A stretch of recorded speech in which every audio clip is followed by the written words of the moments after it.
Coming up on Nicole Reacts Up with Rivkah Reyes. I'm hot. Nicole shocks Rivkah with her clairvoyant abilities. How did you know this? I don't know.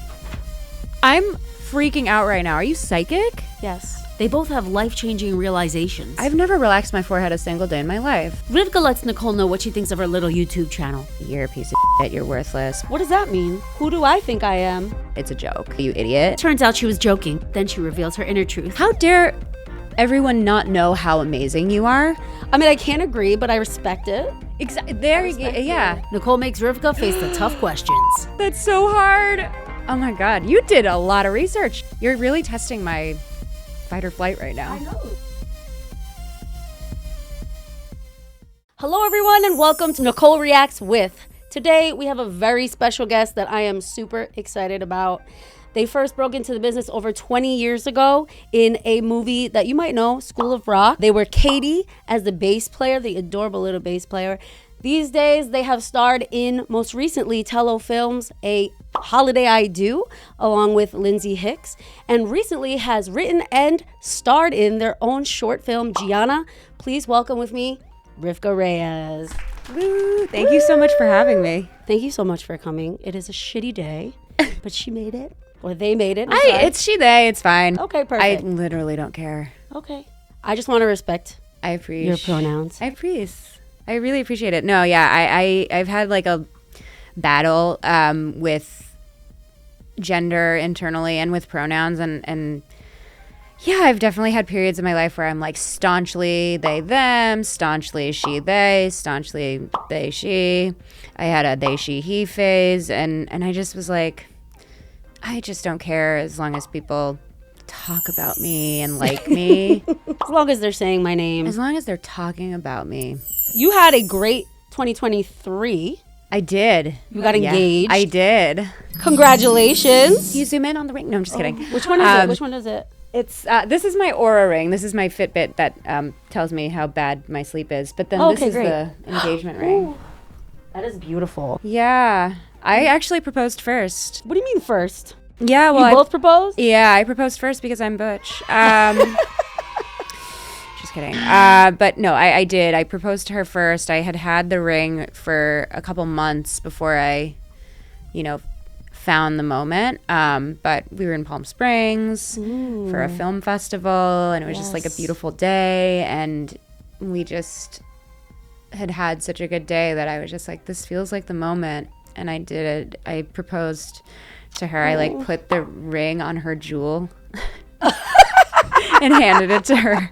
This is not a sponsored post, but if you want to jewel, this is a romantic moment and opportunity. Jeweling is for the romantics. Yes. That's what I'm always saying. But then, a couple months later, she proposed back. She had seen the lady who made her ring and had mine made after the fact. And we went to the Eras tour. We couldn't get in the concert, but we kind of stood outside the stadium and listened. And when Love Story came on, she pulled out a ring and said, "Marry me, Rivkah." Oh my God, I love that. That's so sweet. Yeah, it was really sweet. And yeah, we're like now in like deep wedding planning mode. And how's that going? Raising a dog at the same time. Yeah. It's a lot. Yeah. It's a lot. Her family is huge and my family is huge, so and our venue is small, so we're trying to navigate like who of our family members actually supports gay people that we want to have here, because her twin sister got married last year and the whole family, both sides, were there,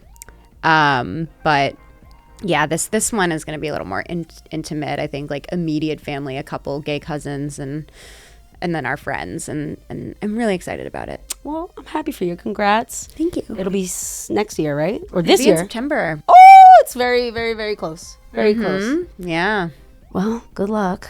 Thank you. You said that ominously. Oh, no, just like for me, at least like my wedding planning, like my wife took over, and I was just like, I can't wait till the wedding is over because she's crazy. I don't know what your situation is, or if you are the bridezilla. I'm not the bridezilla. She's not either. We're both very low key. I mean, the thing is we throw full moon parties every month that bring in around 200 to 400 people. So you're a party planner. So we're professional party planners at this point, and this, we wanted to be nothing like those parties because we do them every month, and it's, you know, more intimate, more bespoke, more curated. Beautiful. So classy. I love it.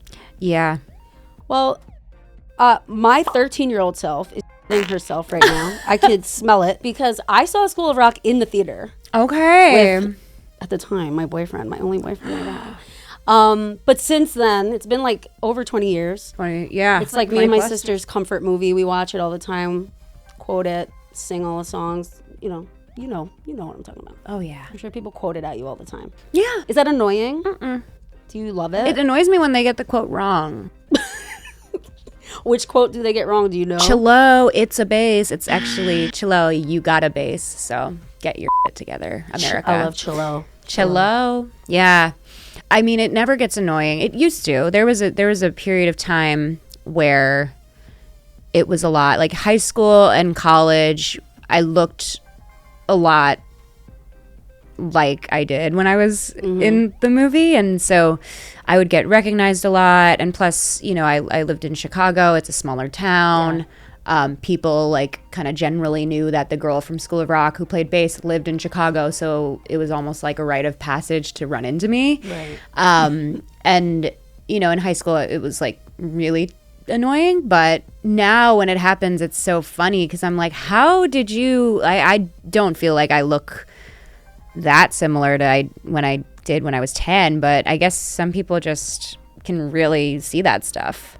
Well, looking at pictures of you from the movie, you look like an infant, just born, newborn, baby. I did have baby face. I think I still do. I do. Yeah, tend you do to still read have younger. it. You do still have it, but like you said, if people are kind of like looking for you in Chicago, they're expecting to see you. They know what I look like. Yeah, and then the people who have like followed up with me and like continued to, you know, watch my journey and my career on Instagram, social media, whatever, they do have an understanding of who I am and what I look like because I do post a lot. Well, yeah, that's how I found you. I think it was like during COVID. It was like 2021 or 2020. And I was like, oh my God. Oh yeah, I had a big TikTok moment during Yes. the pandemic because I was not doing anything else. Who was? What? I joined TikTok as just an audience member. I was like, I'm not going to get into this because at first it was all like dancing and very, you know, Vine energy. Yeah. And I didn't want to like be a part of it. Same. But then during the pandemic, I met this like influencer trans guy named Mars Wright who was like, you would kill on TikTok. And so I just started basically posting kind of regurgitated stand-up bits, but more as like a confessional, like story time thing. And Right. yeah, and then somebody commented, you look kind of familiar. And then I like outed myself and That was it. it took off. Yeah, I found you. I came across you on my For You page, and I was like, oh my God. There she is. She's alive. I don't know where she's been. This is great. And I've been following you ever since.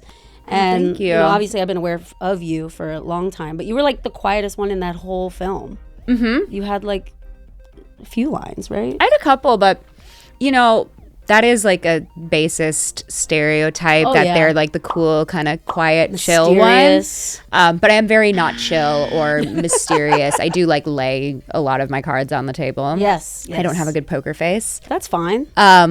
Actually, I was given the note on set that my facial expressions were like too Muppet-like, so dial it back. What does that mean? I just have a very expressive face. I have these like giant goo eyes. That's true. My reactions, although they were authentic to me, they read as like too much on camera.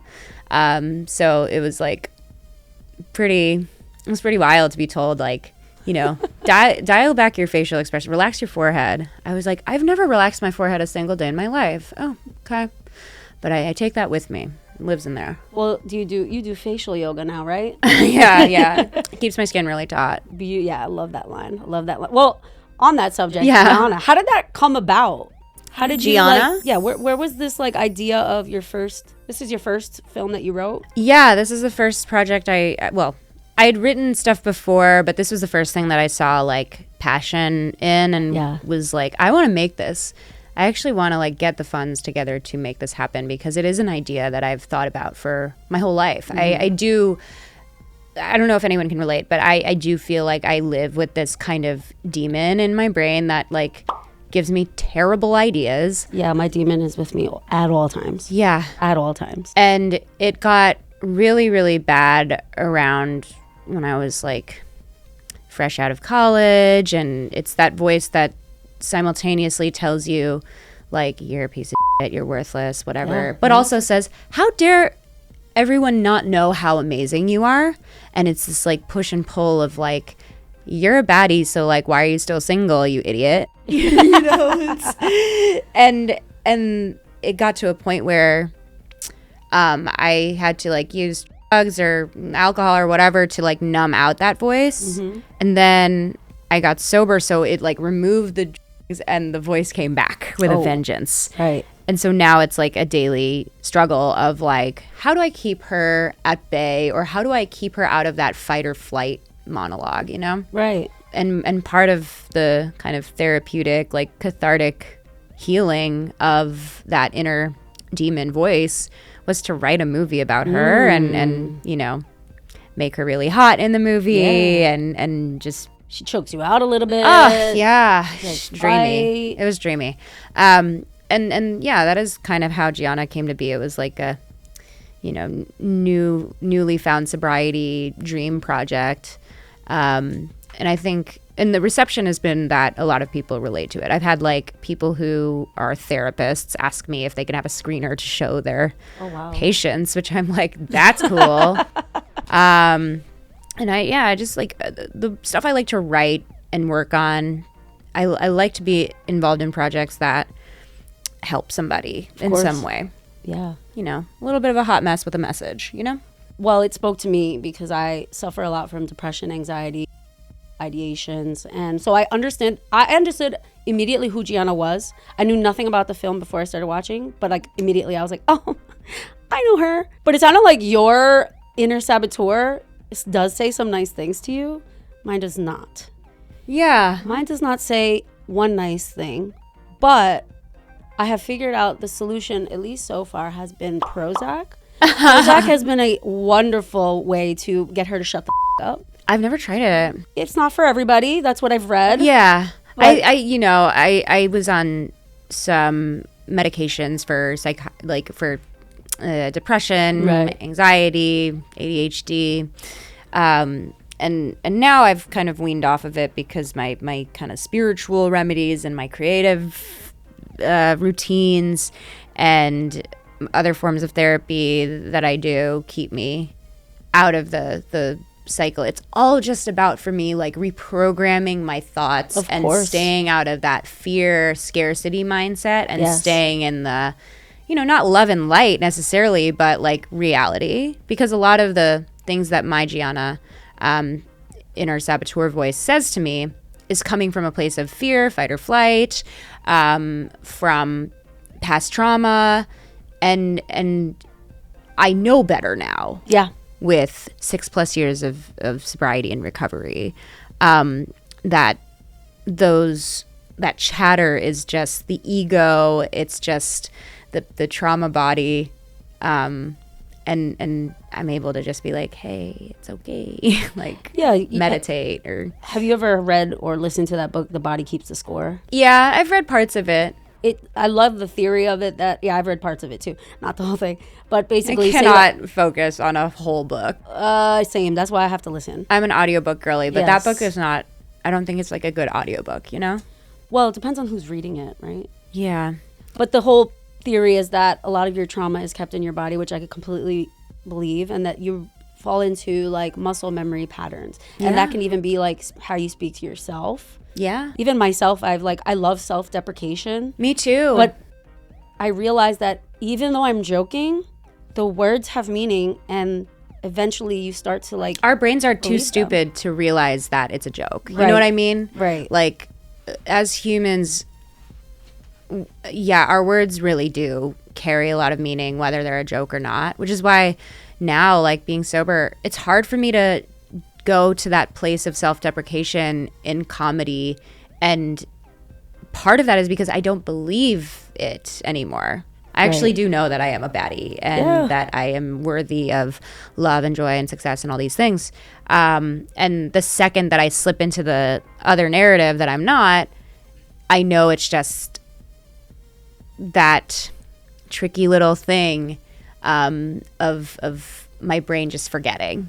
Yeah. And I need to just remind my brain, like, hey, absolutely, you got this. But you're staying sane with a lot of your like spiritual Yeah, practices. meditation, journaling, support systems in place. I've got a lot of friends who are sober, so we keep each other accountable. We call each other when things are squirrely. If it's not usually, for me, it's not like I want to drink or like I want to get high. It's usually just like I want to isolate and hide from everybody, and I know that isolation is what leads me to a drink eventually if I continue to stay in that. So I just need to connect. The opposite of addiction is connection. Just staying connected with others and, being in nature. Not the best time today when it's like friggin' pouring in LA, but that's so fun that I'm here on the one time it pours in LA.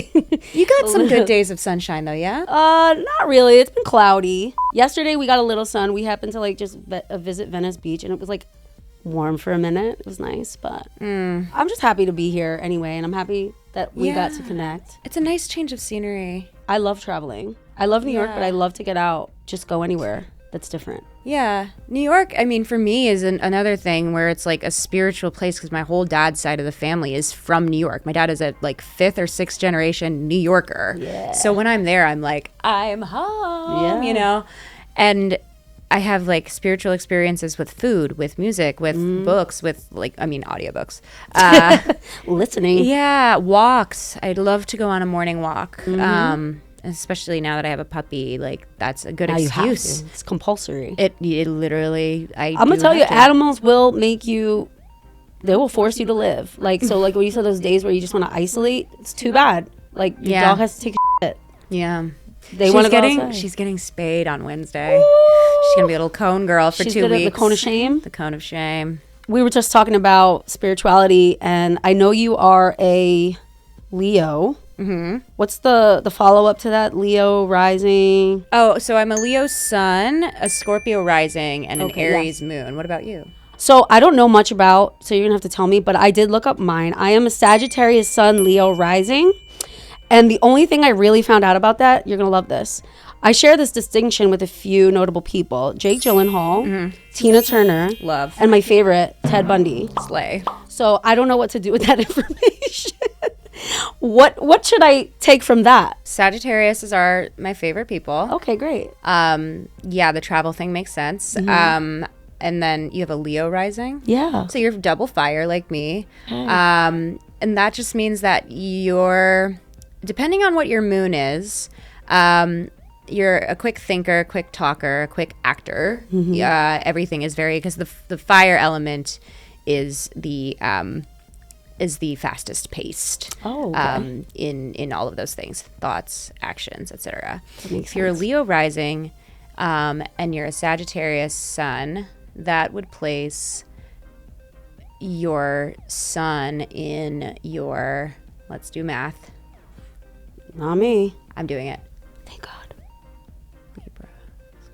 5th house, which means that Leo, that your identity, that Sag sun, comes out in your partnerships. And it's really kind of under the umbrella of the partnerships. And since Leo rising is your ascendant, that means that your whole entire birth chart is ruled by the sun. So that's why you exude this brightness. This is why you like flashy gold jewelry, all that. I'm learning about myself today. Now you know a little more. I'm not a professional by any means when it comes to astrology, but I can talk about it.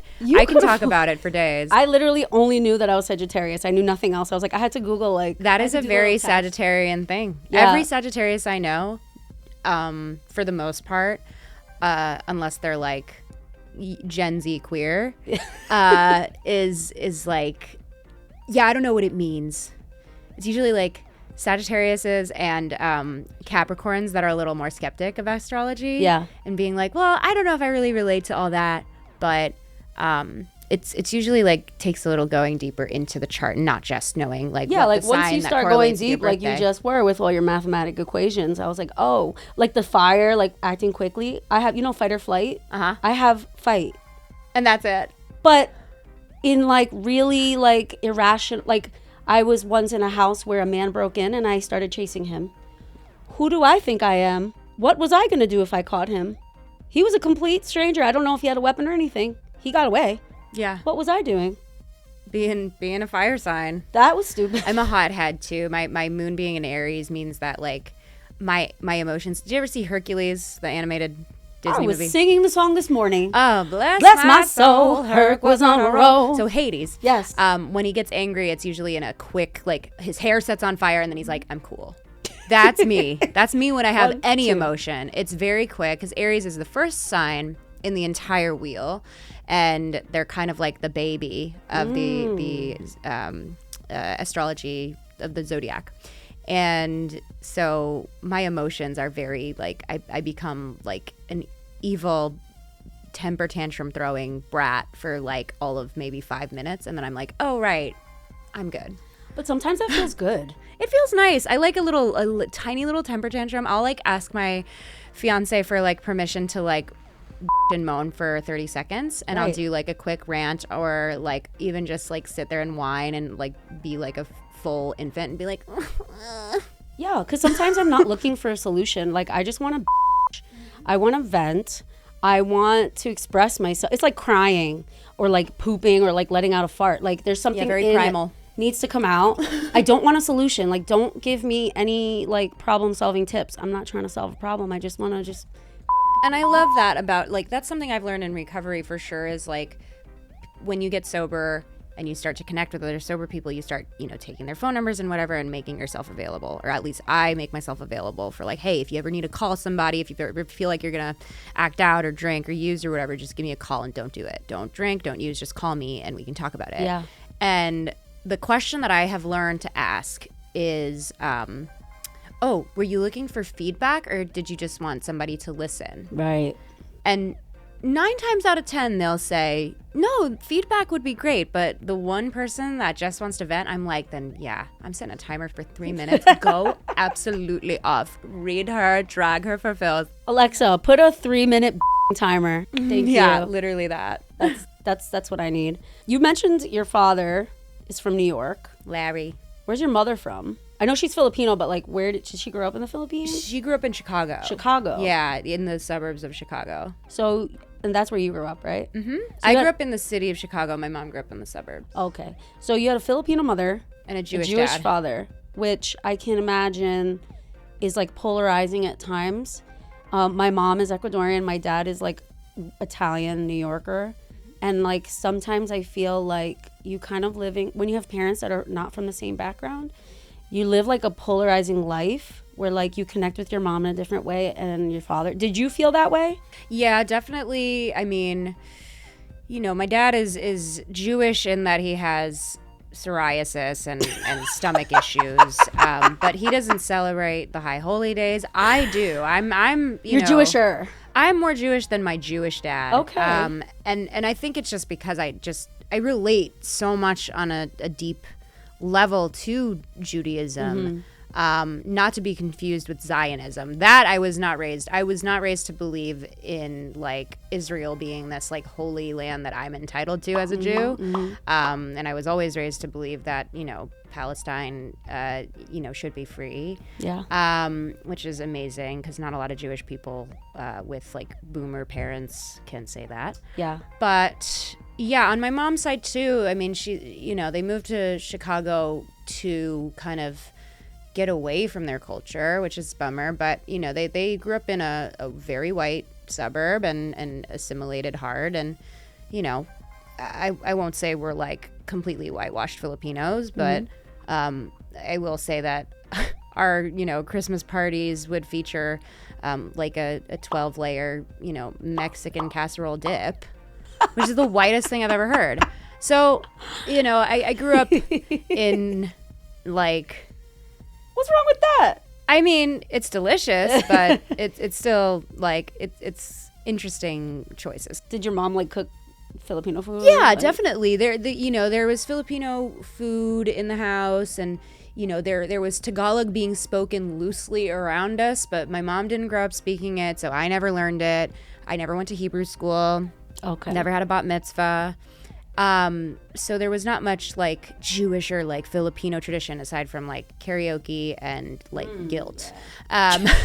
The Filipino Which and honestly the Jewish. is like both sides. Yeah. The guilt. And the psoriasis, don't forget and that. the psoriasis, honey. That's good. Which, yeah, I was thinking I was going to skate by, but it's showing up on my elbows and knees, man. But it's fine. I've got the creams. Thank God. We have got the cream. We got the creams, baby. Yeah, but I will say, like, being in the industry super young and being ethnically ambiguous, like, and going in for, roles that were white, roles that were Asian, roles that were, Latinx at that age, and being like, well, I don't feel any of these things. Right.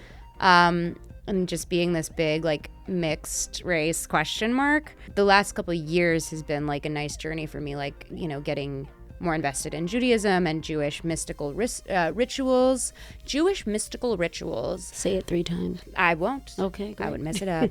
And then learning about, like, Filipino witchcraft and there are a lot of Filipinos in LA, so getting to spend time with some of my like cousins and get to know like how they grew up and some of the culture that I kind of missed out on is really, really dope. And I'll go to New York every once in a while and go to temple, like just for funsies. Mm-hmm. It's a great time. That's fantastic. So you're like, as you're older, you're coming more into your ethnicity, your religion. Just the background, the ancestry, the history is so interesting to me. Especially when you think about Philippines. Yeah, hella colonized. Lots of stuff in there. Yeah. Spanish. Chinese, all the things. And then on the Jewish side, yeah, just looking into how randomly witchy Jews are. How so? Just like the rituals of it all. Like there's this thing that I like to do after Passover, this ritual called counting the Omer. Okay. And every day is a different like theme, and you do every day a different offering to the ancestors, to spirit, based around that theme. So it's things like loving kindness and boundaries and other things. And it's very, I'm not explaining it very well because I have like 3 brain cells right now from this weekend. More than me. It's all right. You're doing great. Yeah, Mondays, huh? When I told my dad I was like counting the Omer a couple years back for the first time when I did the ritual, I was like, I'm counting the Omer right now. He was like, huh? What's that? And I was just like, oh, that's right. I'm more Jewish than you. And he was just like, I told him about it. I told him what the ritual was. He was like, yeah, it's that's a little too much for me. I was like, okay. It's like, tone it down a little bit, Rivkah. Yeah. You're doing a little too much. Yeah, but he'll break out the Yiddish every once in a while. Okay. I'll get a good fakakta in from him, which is my favorite Yiddish word. Fakakta? Yeah, it means like ridiculous. Okay, because I was thinking fakasha. Or stupid. It's like another, it's like... Fakakta thing? Yeah, like, I keep on dropping that fakakta thing. I can't find my fakakta phone. Yeah, that. Oh, yeah, he really is a New Yorker. Yeah. I just felt like I was home in that little... Going back to your childhood, right? You said you got into industry. I mean, your first audition was School of Rock. Yeah. Like, and she booked it, honey. Listen, booked and blessed. Did you become spoiled after that and be like, oh, well, I guess I must get every audition for the rest of my life? In a way, yeah. I mean, it was partially... Yeah. I think when your first audition is something that you book and it becomes huge, there is this thing, at least for me, that like kind of went on in my head that was like, oh, so I have to book every job now. And also the external, validation I was getting for the first time in my life after being this kind of like shyer, like reserved, anxious nerd as a kid. And my mom telling me like, this is such a good thing. Like, this is incredible. You're such a star. You got it on the first audition. Nowhere to go but up. And that is so not what happened. I mean, I would go in for like all the, the Disney shows, the Nickelodeon shows, and I was made pretty abundantly aware that I was an unconventional look at that time. So not white and blonde? Not white, not blonde, not 5 foot nothing or shorter. I was like 5'7" when I was 10. So, going in for stuff alongside the Mileys and Selenas and, Miranda Cosgroves, who were tiny little shorties, I didn't read the same age. I didn't read this in the same universe. And, it just didn't happen again until I was in college, the film stuff. I had an agent. I was doing musical theater and stuff, and that kept me, itching the acting itch. Yeah. But yeah, I liked musicals because I could play anyone. I could play, Miss Hannigan and be like an old hag, and Yes, and then love her. the next show play Juliet and be little ingenue, Dainty. the dainty princess, Daintina Aguilera. Daintina. I love Daintina. She's my favorite. She's my favorite. Daintiana, honey. Daintiana Listen. Grande. Speaking which, when I found out that you were a Drag Race fan, I was like, oh, well, this is going to become a Drag Race recap show and the interview. Like, I'm not caught up. I haven't watched the most recent episodes. So don't spoil. Yeah, we just watched it last night. But I will ask you, for this season, we are on 16, 15? What are we doing? I can't 15? keep track. 16. Who are you into? I like plain. Oh, You hate her? She's a I love that She about her. reminds me of like people who are just to me when I was a kid. Like Yeah. that's where my fight or flight comes But in. I I don't want to missed fight. that. I missed that on Drag Cunty. Race. I missed She's the cunty. cuntiness. I love Plain Jane. I love Dawn. I love Saphira. Okay. And I really think that Q shows amazing artistry and Yes. talent Oh in my her God. in her fashion. And Nymphia Wind is My fave. so, I was waiting so for that good. one. Yeah. Love her. She's just in her own Delulu world. I know, and I love that she plays that like, I don't know what I'm doing, but then absolutely serves. I don't know how to dance. I don't know how to sing. Oh, by the way, I was in a K-pop Secretly group. Incredible. Yeah. I don't know how to design dolls. Oh, by the way, I used to design Bratz dolls and make them outfits. Like, Yeah. she's the sleeper queen. Yeah. Not even sleeper because her runways are. They're so good. Who are your girls like from all time, all seasons? Who are your like? They're like if you could say your three. I feel like they're just too obvious. Like, I mean, I love like Trixie and Katya just because they're just everywhere and they have so much like podcast and queens who like to watch. So like, I just love watching. Delta is like my new. I can't get enough of her podcast. Have you listened? No, I haven't. What's her pod? It's called Very Delta. Okay. If you love to hear about like her about the stupidest I love that. Mine are Bob and Monet. Oh yes. I went to high school with Monet. No Yes. I love her. I remember, so when I lived in Chicago, during her season 10, I would go watch the episode at Roscoe's, which is like Chicago's like official drag race I know. They do the bar. Naisha Lopez is like the host. Yeah. And on the night that Monet got eliminated, she came to, do Roscoe's. commentary on the show.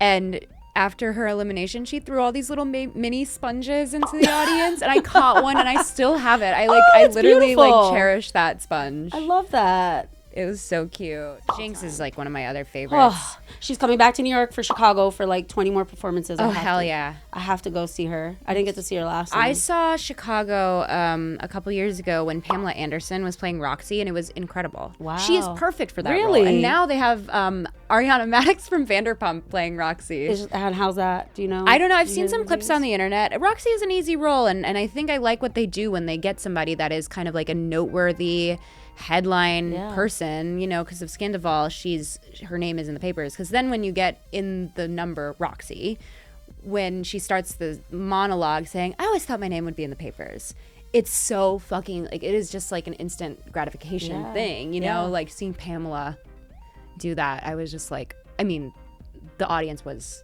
absolutely lit for her and so supportive of her, because I guess she was like really not happy with the way that Pam and Tommy came out, and they didn't really get her consent to use her story. Hollywood ruining a woman's story without her permission? What a surprise. Again, re-traumatizing her after 30 years now after the fact. They did Pamela so dirty, but she did get her, she is getting her kind of It seems like redemption renaissance. season is upon us. It's giving redemption. See, I told you this was going to become a RuPaul's Drag Race recap show. Going back to, I really am curious about your journey with your queerness, and like, when did you realize that? Was it like, were you young, or is it? Yeah, I mean, I would say that my big tells before I knew I was queer were that I did not care about boys. I didn't care about crushes or anything. When people asked me, who is your celebrity crush, or like, what boy in class do you have a crush on, I would just like pick the funny guy. Or like, yeah, my celebrity crush was always Lance Bass. Like, that's what I would say. And then when he came out as gay, everyone was making fun of me and calling me a fag hag in grade school, which is so funny. And then also, like, when I would have fights with my like girlfriends as a kid, it would be like devastating. Passionate. I would be sick, like physically just so ill.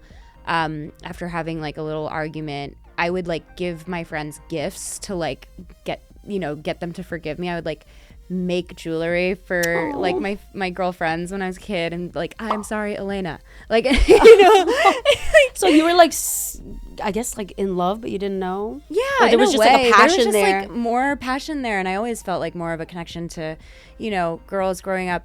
I will say, like, once I started drinking and doing and kind of receiving unwanted male validation from being a child actor, I was just like, this is what I have to do now, right? And was very, very sexually active with all people, all genders in high school, just figuring it out. And was identifying as bi for a little while, for like high school and some of college, and then I fell into the like kind of comp het thing and was like mostly dating guys. And like, no shade, I love men, I really do. They're cool. They're all right. I mean, I was starting to feel like I couldn't relate to them romantically on a super deep emotional level.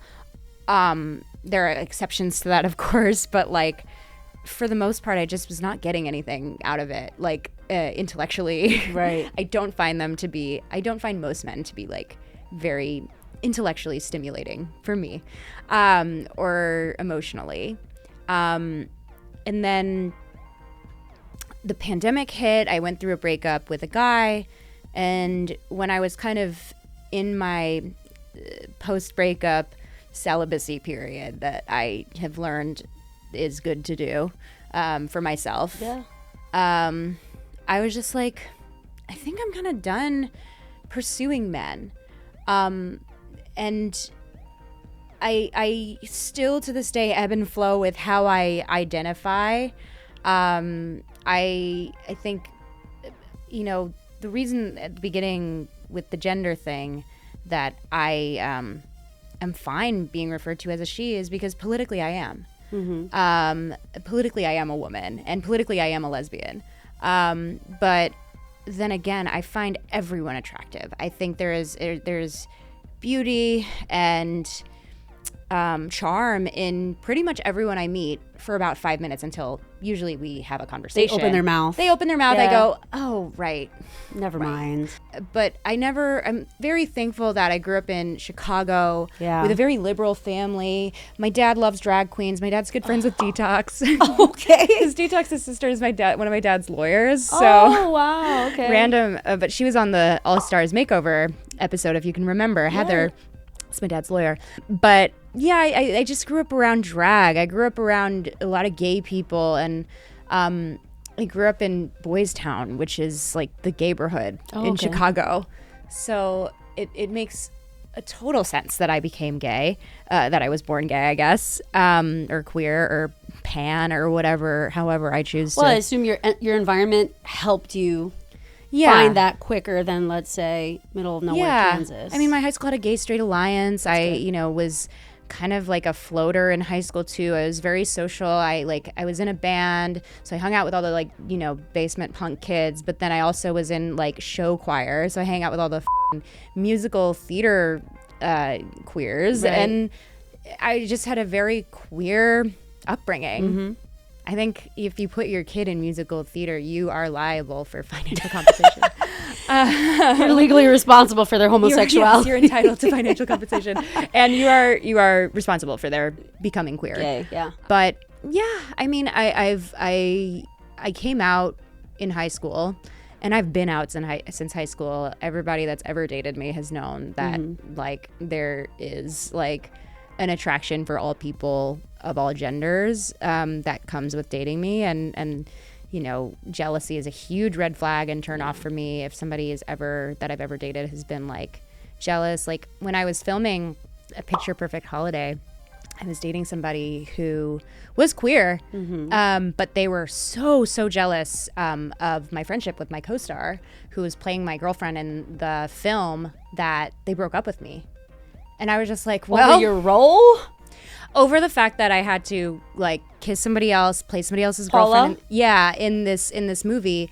And my person that I was seeing at the time was just they couldn't handle it because they kept on seeing us like, you know, hanging out and bonding in their stories, that it just became too much for them. And I was like, well, baby, this is like what Hollywood is. Like if you're dating an actor, they might have to, you know, play somebody's lover or fiance or whatever in a movie or TV show, and you just have to deal with it and check your jealousy and trust that there's like really nothing going on there, right, aside from like us doing our jobs, you know. This is what's paying the bills, baby. But it's nice. I'm you know, engaged to a filmmaker who is a producer and an actress as well, and you know, she was on set for Giana, where I have to do that like full tongue makeout with Liz Ludlow, who's the hottest person alive. Super hot. Oh my god. And that scene was hot too. Thank you. It was really hot. It was fun to shoot, and Kristen, you know, was on set, and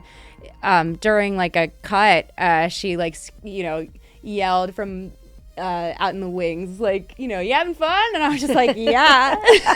That's amazing. And it's nice. She doesn't get jealous. And it feels really secure. This is my first time being in a relationship with somebody that is not like anxious or avoidant attached. Thank God.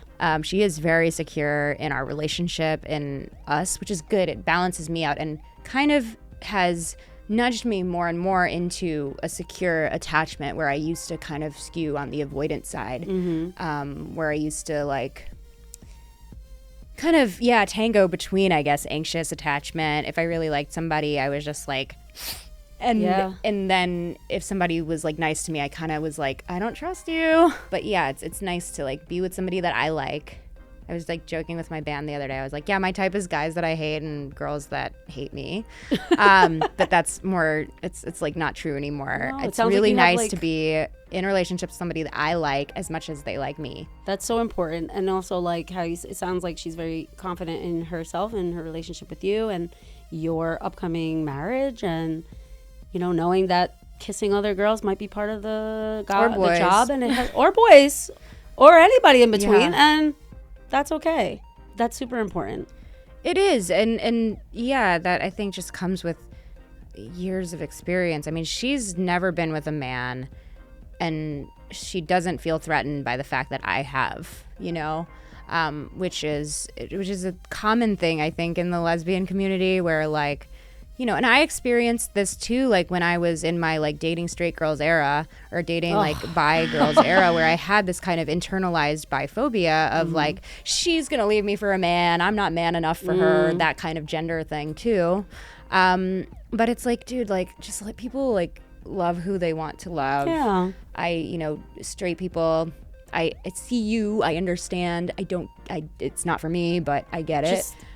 Keep it to yourself. Keep it over there. Don't let me see it. Yeah, we don't want to. But I also do get it, because like dick is nice.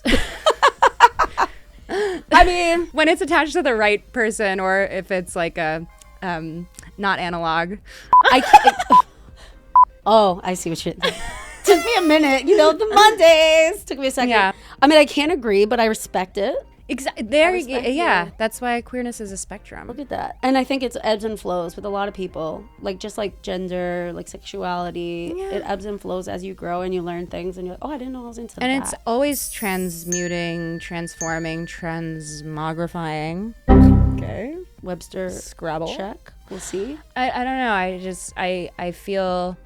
I I don't feel beholden to any labels at this, like, juncture in my life, except for queer. Yeah, I think that's a great, like. But lesbian is so fun to say. I had a hard time with that word for a long time, and I'm starting to come into it. Like, I usually just say I'm gay.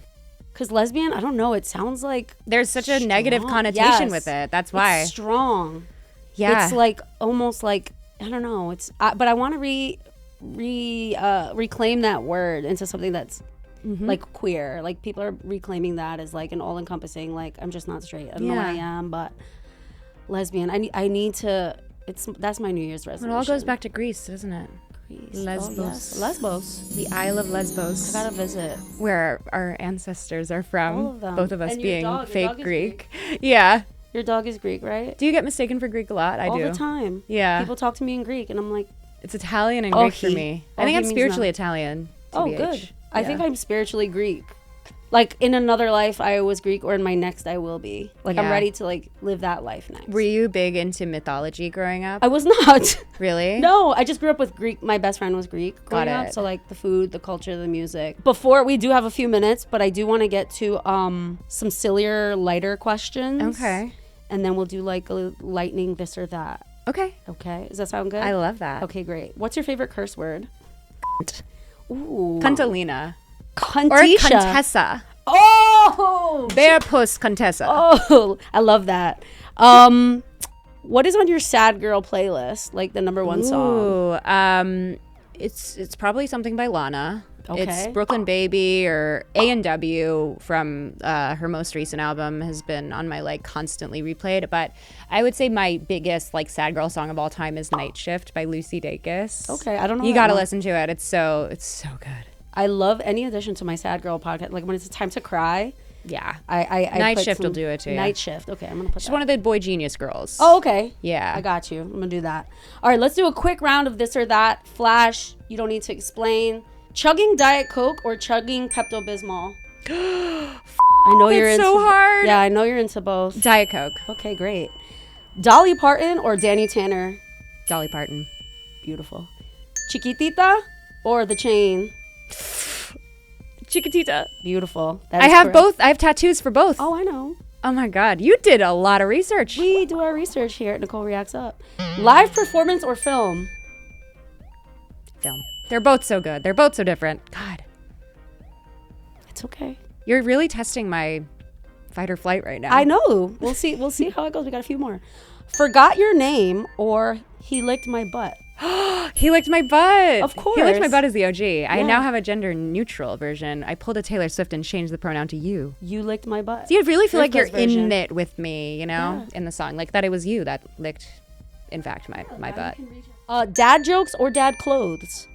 Dad jokes. Beautiful. LA or Chicago? LA. All right. Last one. Schneebly or Schneeble? Schneeble. Absolutely. Now, before we go, I did get you a little something. Oh my gosh. Go ahead, baby. Get in there. Thank you to my beautiful wife. Oh my God. There's two things in here. The first thing, I know that you're a fan of Encanto, dealing with... Shut the actual up. Okay, so this is my first record. Because, okay, so Kristen and I got a record player for Christmas because somebody assumed that we are record lesbians. Right. And now we are. This is amazing that this is the first one because beautiful. I'm going to listen to this the second I get home. So we christened your record player? Yeah, this is what this is. I love that. And then the last thing is very small, but very niche. But I heard that you like these. How did you know this? I don't know.